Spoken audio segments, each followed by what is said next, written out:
Hi hello എല്ലാവർക്കും നമസ്കാരം. അപ്പോൾ ഞാൻ നേരത്തെ വീഡിയോയിൽ പറഞ്ഞിട്ടുണ്ടായിരുന്നു നമ്മൾ ഷോപ്പ് തുടങ്ങുന്നത്, അതിൻ്റെ പേര് ഒക്കെ പറഞ്ഞിട്ടുണ്ടായിരുന്നു. അപ്പോൾ മന്ത്രകോടി ബ്രൈഡൽ എന്നാണ് എൻ്റെ പേര്. അപ്പോൾ കാഞ്ഞങ്ങാട് ഷോപ്പ് തുടങ്ങുന്നത്. അപ്പോൾ നമ്മൾ ഇവിടുന്ന് ഹോൾസെയിൽ എടുത്തതെന്നൊക്കെ എല്ലാവരും അറിയാൻ ആഗ്രഹമുണ്ടാവും. അപ്പോൾ നമ്മൾ പോയത് കുത്താമ്പള്ളിയിലാണ്.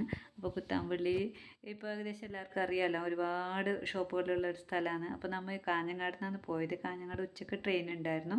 അപ്പോൾ അത് വൈകുന്നേരം എത്തുമെന്ന് നമ്മൾ വിചാരിച്ചതിനേക്കാളും കുറച്ചും കൂടെ ലേറ്റായിട്ട് എത്തി. അപ്പോൾ നമ്മൾ പോകുമ്പോഴേ 2-3 പേരെടുത്തൊക്കെ വിളിച്ചു ചോദിച്ചു. അപ്പോൾ അവരൊക്കെ പറഞ്ഞു ഒറ്റപ്പാലത്ത് ഇറങ്ങണം, ഒറ്റപ്പാലം വലിയൊരു ടൗണാണ്, കാഞ്ഞങ്ങാട് പോലെയാണെന്നൊക്കെ പറഞ്ഞു.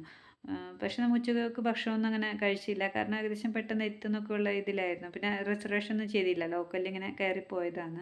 കാരണം അത്രയല്ലേ ദൂരമുള്ളൂ എന്നൊക്കെ വിചാരിച്ചു.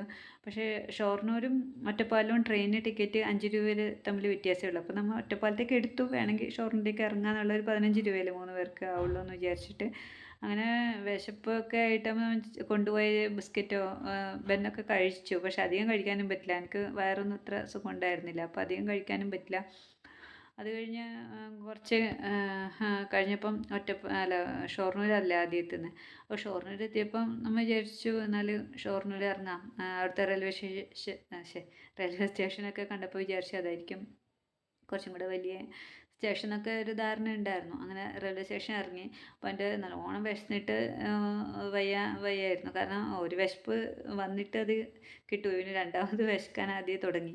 അപ്പോൾ പിന്നെ യാത്രയുടെ ക്ഷീണം എല്ലാം കൊണ്ട് റെസ്റ്റ് എടുത്ത് അടുത്ത ദിവസം ഒറ്റപ്പാലം പോവാം അങ്ങനെയൊക്കെ ആയിരുന്നു വിചാരിച്ചത്. ഷൊർണൂർ ഇറങ്ങി. അപ്പോൾ റെയിൽവേ സ്റ്റേഷൻ്റെ അവിടെ പോകുന്നവർക്ക് അറിയായിരിക്കും, നമ്മൾ ആദ്യമായിട്ട് പോകുന്നുണ്ട് ഇത് അവിടെ ഒന്നും അറിയില്ലായിരുന്നു. അപ്പോൾ തൊട്ട് മുന്നത്തെ ഒരു ഹോട്ടലുണ്ടായിരുന്നു. അപ്പോൾ അത് വെജ് നോൺ വെജും ആയിരുന്നു. നമ്മൾ വെജേ കഴിക്കുള്ളൂ. അപ്പോൾ വെജ് 2-3 അടുത്ത് ചോദിച്ചപ്പോൾ ഒരുപാട് ദൂരം പോകണം എന്നൊക്കെ പറഞ്ഞു. അപ്പോൾ നമുക്കത്ര അറിയില്ല ആ സ്ഥലമൊന്നും. അപ്പോൾ ജസ്റ്റ് അവിടെ കയറി കഴിച്ചു. അവിടെ റൂമും ഉണ്ട്. അപ്പോൾ റൂമിന് 2000 ചില്ലറൊക്കെ ആവും വിചാരിച്ചു. പിന്നെ 2-3 റൂമൊക്കെ അവിടെ അന്വേഷിച്ചപ്പോൾ കിട്ടിയില്ല. പിന്നെ അവിടുന്ന് ബസ് സ്റ്റാൻഡിലേക്ക് പോയി. ബസ് സ്റ്റാൻഡിലേക്ക് പോയപ്പോൾ അവിടെയും ഒന്നും റൂമൊന്നും നമുക്ക് കിട്ടിയില്ല. അപ്പോൾ ചെറിയൊരു പറഞ്ഞ പോലെ ചെറിയ ബസ് സ്റ്റാൻഡ്, നമ്മൾ ഒരു പ്രതീക്ഷ ഉണ്ടാവില്ല റെയിൽവേ സ്റ്റേഷനൊക്കെ കാണുമ്പോൾ. അപ്പോൾ അതൊന്നും അല്ല അവിടെ ഉണ്ടായിരുന്നത്. ചെറിയൊരു ബസ് സ്റ്റാൻഡ്, പിന്നെ അങ്ങനെയൊക്കെ ആയിരുന്നു. അപ്പോൾ റൂമൊന്നും കിട്ടിയില്ല. അങ്ങനെ ഹസ്ബൻഡ് പറഞ്ഞു നമുക്കെന്നാൽ ഒറ്റപ്പാലത്ത് തന്നെ പോവാമെന്ന്.